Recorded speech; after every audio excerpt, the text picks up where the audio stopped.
The interviews we've done today are people that know him, some know him very, very well.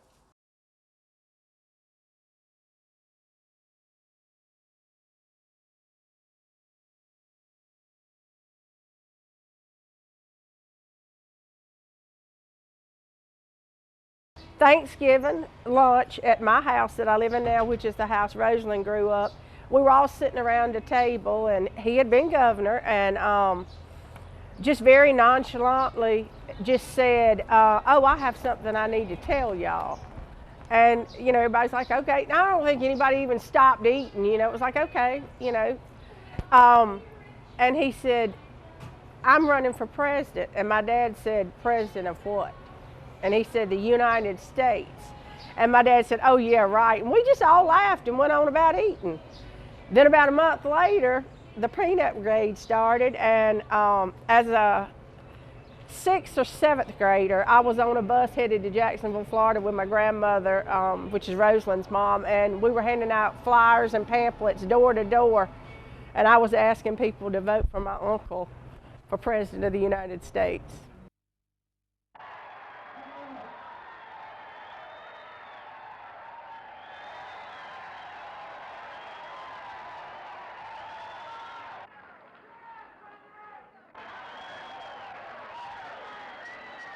I got a call one day. I was in class and my phone rang, and he's the only one that would ever come up, you know, private number. So I excused myself, walked out of class, answered the phone, and I said, yes, sir, what can I do for you? And he said, Andy, you have to get to your house right now.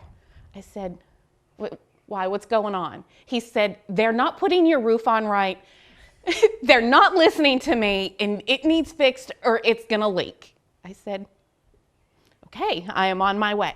He stayed and waited to make sure I came. So I told the foreman that was building the house, I said, look, you may not know who this man is because you're very, very young. I don't care if he tells you to paint the house purple. Just do whatever he says. And everybody was happy.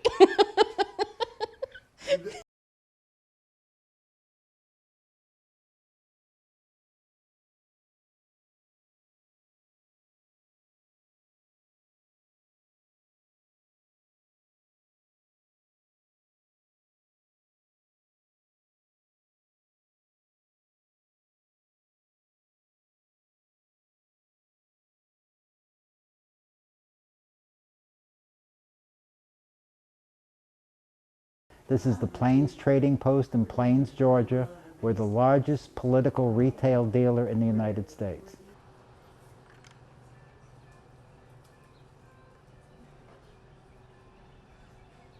Plains will always have President and Mrs. Carter here. They're always going to be here in spirit.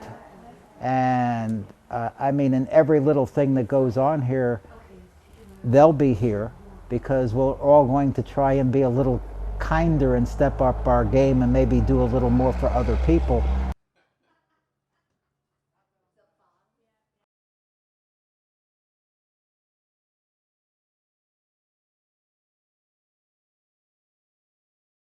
Back in the early 2000s, President and Mrs. Carter decided that they would be buried in Plains.